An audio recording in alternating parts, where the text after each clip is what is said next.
Joining us now, Terry Savage. She's a personal finance guru. She's a columnist at the Chicago Sun-Times. You can also find her stuff at terrysavage.com. And get this, fortuitously, her new book is called The New Savage Number, How Much Money Do You Really Need to Retire? Well, Terry Savage, you may have a different idea than President Obama. How much do you need to retire? More than the government thinks you ought to be allowed to have. And certainly, bad math is definitely the headline for every way of looking at this budget.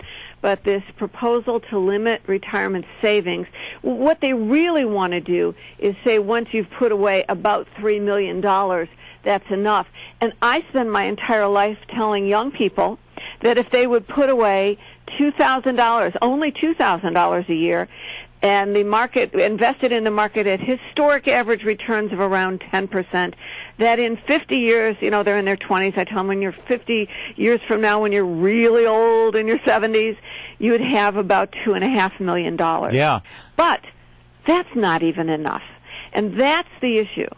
Who should tell you how much money you can have or will need when you retire?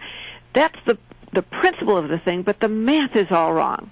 Yeah, and it's so funny because, of course, Terry Savage, you're extolling the virtues and magic of compound interest, which I think most people, my generation, we've been thinking about that and socking away money in our IRAs because we know Social Security ain't going to be enough for our retirement. So we've been doing all of that. What does it say about Barack Obama and the folks on his budget team that they believe that they haven't passed basic math? Look at this. Most financial planners agree that a withdrawal rate of about 4% over a 30-year retirement, which is what people can be expected to live in if they do retire at 65, will make your money last as long as you do. So that assumes that if you had, say, $2.5–3 million in there, after taxes, if you took out 10%, it'd be $250,000. All right, but you're going to take out only 4 to 5%. It's $125,000 after tax, and then after taxes, you'd have very little to live on if you did that every year. But worse than that, suppose someone could guarantee you, okay, that'll be fine, $100,000 or $200,000 a year, $250,000 a year, at the current levels of 3% inflation. If that continues, and only that, given all the money they're printing, that's not a good bet. But if only 3%, the value of your spending will be cut in half.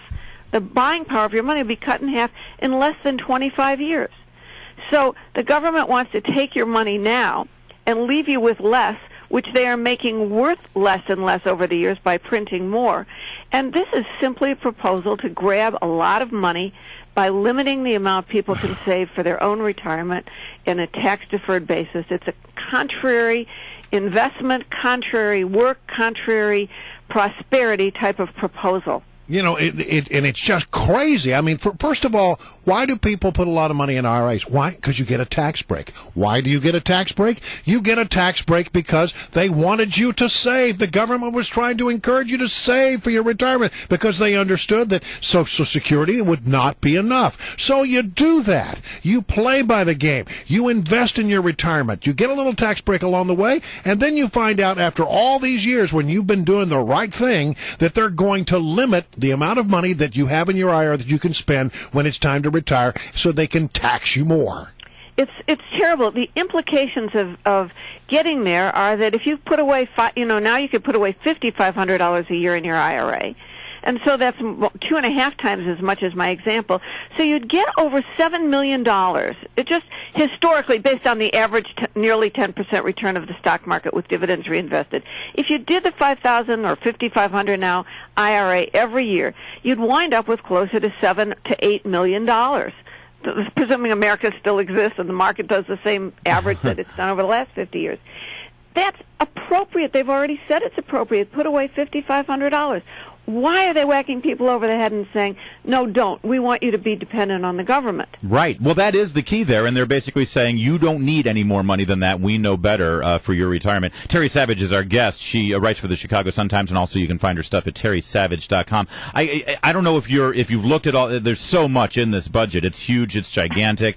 I wonder, have you taken a look at this, the chained CPI? Does that mean anything to you? And I don't want to get too in the weeds on this, but this is the cost of living index, right? It just means that the government knows they won't reveal the good math to us, but it's a way of limiting cost of living increases for Social Security. I think what's really going to happen is there are enough people opposing this because they realize so many, what a vast percentage of current and coming seniors are going to be very dependent on Social Security. So probably what they're going to do instead of doing chain CPI, I don't know about the politics of it, but is they will find a way to tax almost all the Social Security benefits away from people who have, quote, other savings, although they won't let you have enough other savings to offset the fact that to save Social Security, they'll have to tax people who have other income. And that's what's coming, because we know Social Security, and particularly Medicare, which are part of this whole thing, are unsustainable at these rates. So they're looking at chain CPI, okay, and that does make a difference to retirees, especially since they're printing so much money that inflation is going to be a problem down the road. And then that ends up being a de facto tax increase on those people who are living off their Social Security. These are middle-class people. These are not the rich. Exactly. But the redefinition of the rich is going to reach down, obviously, and this is the first grab, into those who recognize what's coming in the future and are trying to save as much money as they can, preferably in a tax-deferred way. Look, if you don't want people to save enough money, then take away the $5,500 limit and be honest about it. All right. You know? Yeah, put it back to 2000 and say, look, we really don't want you to have this tax deduction now. Great stuff, Terry Savage. Thanks for joining us. Sounds instead of spreading the wealth around, we're spreading the poverty around a little more. Isn't that nice? Thanks. Either way, we're all equal, and that's the important thing. Terry Savage, find her stuff over at terrysavage.com. Thanks for joining us.